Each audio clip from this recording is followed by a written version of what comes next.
Live from downtown Detroit, home of WDIV and Click on Detroit, Local 4 News at 6 starts now. Amid concerns over delivery delays that could affect voting by mail, Help Me Hank is putting the Postal Service to the test. The start of fall will bring new challenges when it comes to fighting the coronavirus. I'm Dr. Frank McGeorge. Coming up, what has the experts concerned and 4 ways you can fight back this fall. And one of those challenges already popping up at Michigan State University, where there's been a spike in COVID cases to start the school year. It's the kind of outbreak everyone hoped not to see at a university that has taken precautions like taking classes exclusively online. And that's led to an alarming number of COVID positive students in just the first couple of weeks back. Local 4's Rod Maloney is live tonight in East Lansing. Rod, college students are behaving like college students, and that really doesn't work in a pandemic. Not right now. Take a look behind me. You can see the furniture out in the front lawn, the pool table in the rain. It's one of those things that happens, and it wasn't entirely unexpected, but you've got 10 dozen cases of COVID right now. Most of those students are self-reported or independently tested or turn themselves into the university just to let them know about it. A couple of staffers have it as well. So what's going on and what's the response? Let's take a look. MSU's classes may be online, but a lot of juniors and seniors decided on East Lansing living.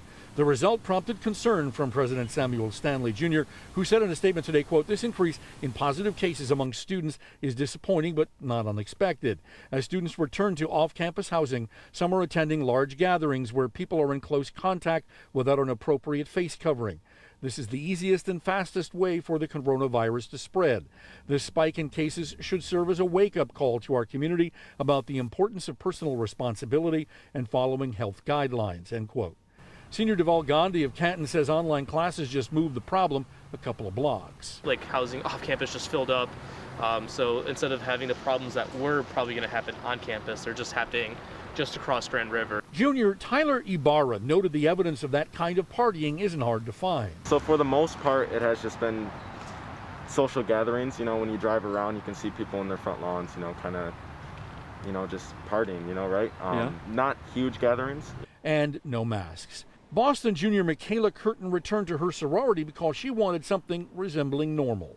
It's scary, but I knew that it would happen because people are moving in, seeing their friends again. Like, I guess that makes sense. But yeah, people do have to be smarter.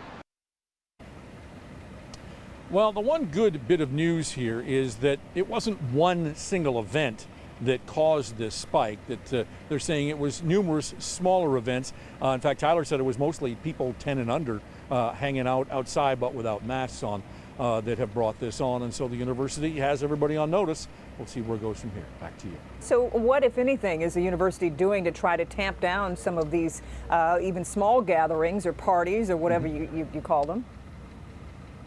Well, they're doing their darndest to talk to students either through fraternities, sororities, through large groups, you know, online and so forth. They also have Tom Izzo doing videos, and there are other videos available trying to pique consciences and say, look, you can't be doing this and you can't be spreading it. They're hoping it is being watched. Yeah. Okay, Rod, thank you. Well, Michigan is reporting 441 new cases of COVID-19 and 1 additional death. Governor Whitmer today signed a bill ensuring an extra $300 a week for Michiganders on unemployment. The money comes from FEMA emergency funds, which Whitmer recently pushed to get from Washington. The Michigan Supreme Court will hear oral arguments tomorrow in a challenge to Governor Whitmer's emergency powers. The case disputes whether the governor can keep extending Michigan's state of emergency on her own without approval from the legislature. And speaking of the governor, she'll be joining our morning team tomorrow during the 6 a.m. hour of Local 4 News today. Evrod and Rhonda will have a lot of questions for the governor, so be sure to tune in when you wake up. Well, we usually say Labor Day is the unofficial end of summer, and boy, did it live up to that billing this year. Yeah, let's check in with Ben for the latest on our soggy and cloudy Tuesday, Ben. Yeah, Mother Nature shut it down this weekend, and it is going to feel a lot more autumnal-like as we get through the next few days. keep those umbrellas with you because we're going to need them at least through early Thursday. Storm Tracker 4's got a couple light showers.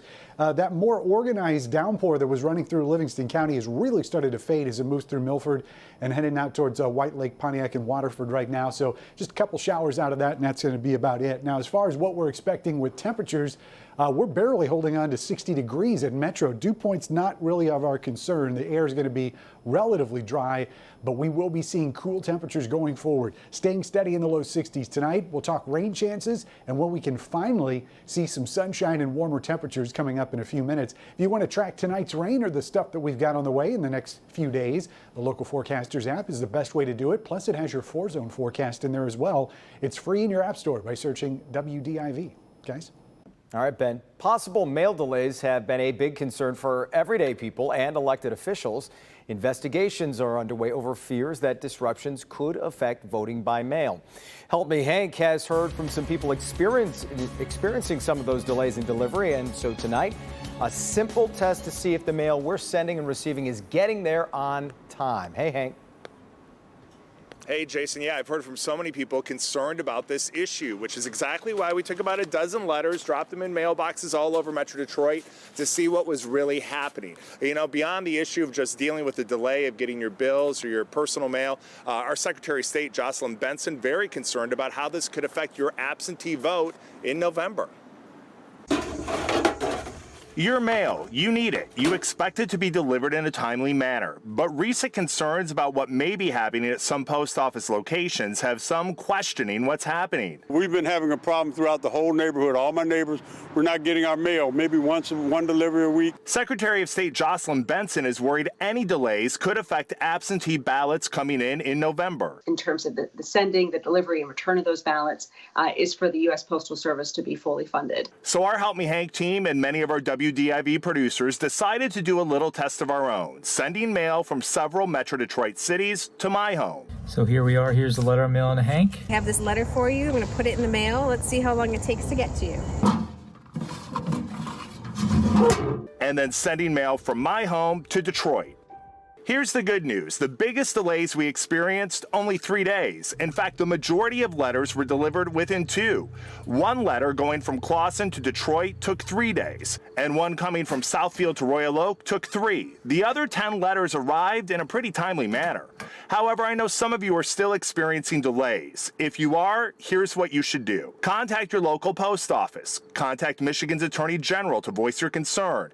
If you're worried about absentee voting, contact your clerk. And when it's time to return your ballot, you may want to consider physically taking the ballot to the clerk if you can. And remember, like in the primary, you'll be able to track your ballot online. So things worked out in our simple test, but I know many of you are still experiencing delays or having issues. That's why you have to make sure that you have a conversation at your local post office. If you are having problems, make sure that they have your address so they can track it. And moving ahead to November, if you have issues regarding your absentee ballot, again, the best advice is to make contact with your local clerk. We're live here tonight in downtown Royal Oak. Hank Winchester, Help Me Hank. But at least at first glance, that is good to hear, Hank, for sure, that little experiment. And this is a problem that's definitely been in the national spotlight. Yeah, Jason, it's going to get more attention tonight. Cynthia McFadden with NBC Nightly News sitting down with Jocelyn Benson. You're going to hear her thoughts about how this could affect the November election. That's tonight on Nightly News. We also talked with McFadden. We're going to have that interview for you at clickondetroit.com. Back to you. Coming your way at 6:30 tonight. Hank, we appreciate it. Kim? The start of fall is expected to bring new challenges when it comes to fighting coronavirus, from the weather to flu season and even our own attitudes. Dr. Frank McGeorge is here with a closer look at what has the experts concerned and what we can each do about it. Yeah, Kim, just when we feel like we've figured out how to navigate life with the virus, something shifts. This fall is going to bring a lot of changes that have the potential to increase cases. Here's 4 ways you can fight back this fall. Every activity that you're thinking about doing really needs to be thoughtful now. First, don't fall into your normal routine this autumn, warns Dr. Allison Weinman, an infectious disease specialist at Henry Ford Hospital. It's still important to keep socializing outdoors. But I think it's kind of getting creative and thinking, really getting together with your friends and saying, listen, if you go for a walk, I'll come with you. Let's both wear masks, let's go outside, but let's be outside. We can bundle up. We're Michiganders, we can do this. But I think I am worried that people are going to stay at home. Second, even if you don't normally get a flu shot, get one this year. It's going to be a very critical year for everybody to get immunized. And the recommendation is everybody in America over the age of 6 months needs to get immunized. We are worried about a surging COVID at the same time as flu. We can only imagine that would be a bad combination for people. We're worried about the people who already had COVID, who may have some underlying lung disease now, who need to get immunized. Third, fight the frustration that this isn't over yet. None of us are immune to that. I mean, I'm completely fed up too. But the thing is, the longer we don't mitigate, the longer this is going to go on. We know how to prevent this virus. We know what's successful. It's masking, social distancing, and hand hygiene. And if we do those things consistently, we'll be out of this mess sooner rather than later. If we keep doing it half-heartedly or get fatigued and say, well, I haven't got it so far, I'm probably okay, then the risk is that we continue to see this creep of cases. And it's going to go on and on and on. Now finally, number 4, start thinking about the holidays now. What are ways you could reduce the risk but still keep some of the traditions? If trick-or-treating, for example, isn't an option, what could you do instead? There are a lot of difficult decisions we are all going to have to make in the months ahead, but a little planning could go a long way. And by the way, I want to reemphasize what Dr. Weinman said. Get your flu shots. It's not too early. Back to you. All right, Doc. Detroit's public schools made it through the first day of fall classes. As the rain poured down, it was torrential, according to Paula Tutman at 5 o'clock. Kids made their way back to school, wearing masks and staying socially distant. Of the estimated 51,000 students in the district, 80% have chosen the remote option. Parents were given learning options that also included face-to-face learning. School Superintendent Dr. Nikolai Vitti says the district will continue to evaluate this learning model. Well, one thing that we're constantly looking at is the infection rate in the city. So right now it's still at about 2%, which is acceptable for face-to-face instruction. I think if we move into 6%, 7%, we probably would not offer face-to-face. So that's one thing we'll look at in the next 9 weeks. They'll reevaluate that every 9 weeks. Learning centers have also been set up. There's no in-person instruction, but parents can leave their children to be supervised while they do remote learning. Ahead here at 6, a look at the severance packages Ford is offering some employees in an effort to trim its salaried workforce. And here's Sean Lay. A woman's lottery numbers finally come up. 2 winners the same day, and then she can't find her tickets. I just kind of panic. How she got her tickets back and why she plays the same numbers. They are so personal to her.